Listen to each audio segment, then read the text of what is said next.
Okay, so our first one is 4x equals 10. And this is just a solving step, so we look at the 4, which is multiplying. I want to get rid of that, so I do a division. Both sides get divided by 4, and that leaves us with x equals 10 divided by 4, or 2.5. Now for the next one, we've got a little bit of work to do before we get to that stage. Before we can worry about solving or even collecting like terms, we've got to multiply out our brackets. So I'm going to do 5 times everything in the brackets, giving me 5x plus 40 equals 75. And then I can follow the rule that x's needs to be on the left and numbers needs to be on the right. So I'm going to move this 40 over here. It's going to change to a minus 40 because it went over the equals. That gives me 5x equals 75 minus 40, which is 35. And now we're right back to the same step we were at before, where I can get rid of my times by 5 with a divide by 5. That gives me x equals 7. So we've got 2.5 for this one and 7 for this one. Let's carry on and do the next one.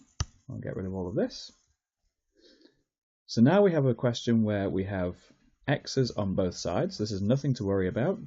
The rule is x's on one side, numbers on the other. So for this question over here, we've got 2 minus x equals 5x plus 1. Now, in this case, I could move my 5x over here to the left, and I could make it a minus 5x, and then later on move the 2 over to the right.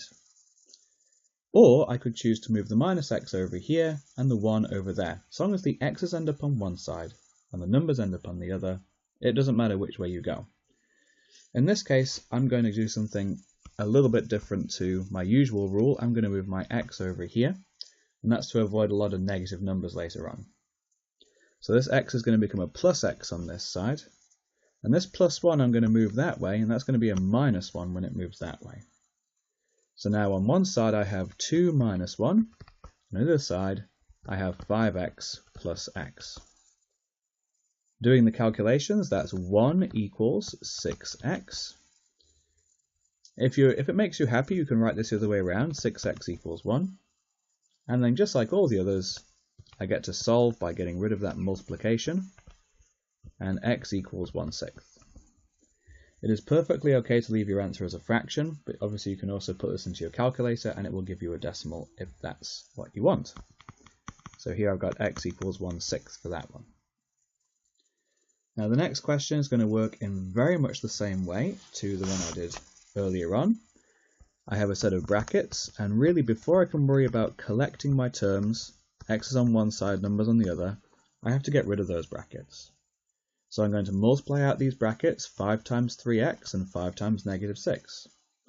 That's going to give me 18x minus 30, 18x, 15x, 15x minus 30 equals 75.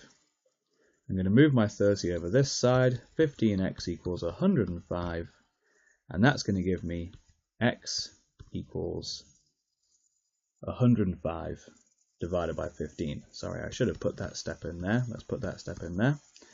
And 105 divided by 15 is 7. So I've got x equals 7 coming out of that one. Okay, so the next problem, once again, has x's on both sides. This time, just to show that you can do it either way, I'm going to take this guy over here, and I'm going to keep my x's on the left and my numbers on the right. Even though it results in negative numbers, this is okay because you have a calculator. So the 11n is going to move over here, and it's going to be a minus 11n. And the 7 is going to move over here, and it's going to be a minus 7. It's very important to remember that minus sign sitting over there, that belongs to the 3n term, not to the 7 term. So this 7 is a positive 7, and it's going to be a negative 7 over there. And that minus sign in the middle, this minus sign in the middle of the 7 and the 3n, that is going to stay with the minus 3n. This is a very common mistake, so be careful for it. So I've moved my 11n over here to be a minus 11n. The minus 3n has stuck around, that 2 has stuck around, and the minus 7 has moved over from the other side. That gets me minus 14n. Negative numbers can be tricky. There is absolutely nothing wrong with using your calculator to just check what minus 3 minus 11 comes out to, because people are often wrong about these. And 2 minus 7 is minus 5. Finally, I need to get rid of my multiplier. I'm multiplying by minus 14, so I must divide by minus 14, and I must do that on both sides. If you type this into your calculator, it's going to give you just 5/14, and that's the tidiest answer that we can come up with.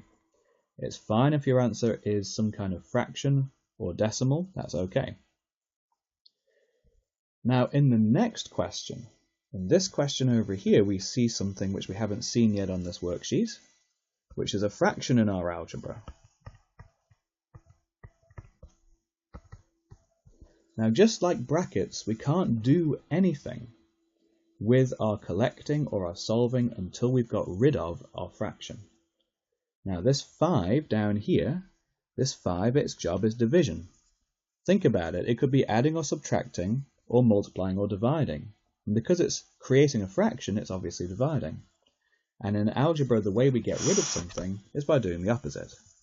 So instead of division by 5, we would use multiplication by 5, because then they'll cancel out.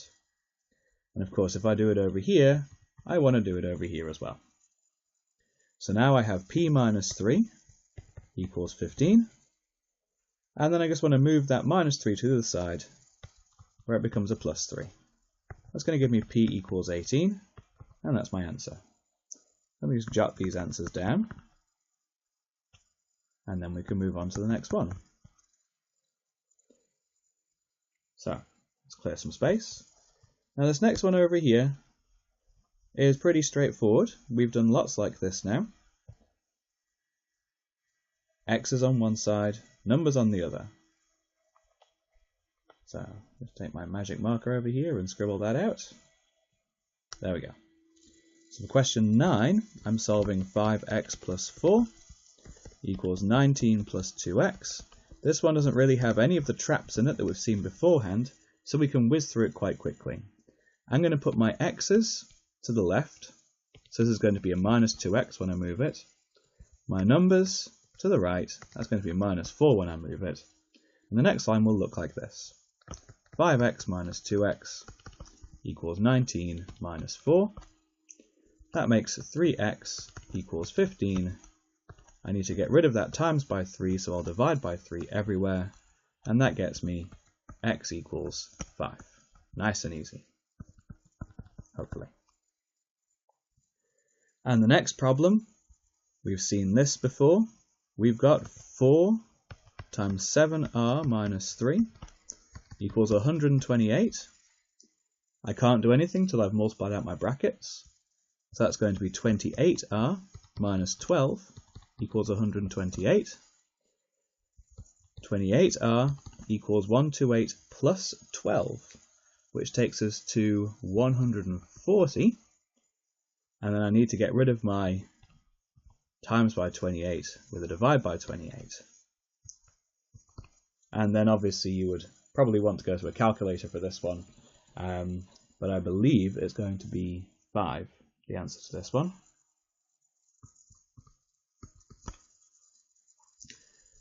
Now, not x equals 5, r equals 5. Last one of these, and then the rest of the solutions will be in the next video. So, I'll squeeze this into the bottom. 2y plus 17 equals 6y plus 5. This time, like I did with the first one, I'm going to choose to put my y's on the right-hand side and my numbers on the left-hand side. It doesn't have to be done that way, but this way I get to avoid any nasty negatives. You can do it whichever way you feel comfortable with. So my 2y is moving over to the right and becoming minus. My 5 is moving over to the left and becoming minus as well. My next line would look like 17 minus 5 equals 6y minus 2y. That gives me 12 equals 4y. And I can divide by 4 on both sides. And that gets me y equals 3. So that's the solution to that one. So there's all the solutions to the first half of the Solving Equations worksheet. And click on the next video to get the solutions for the second half.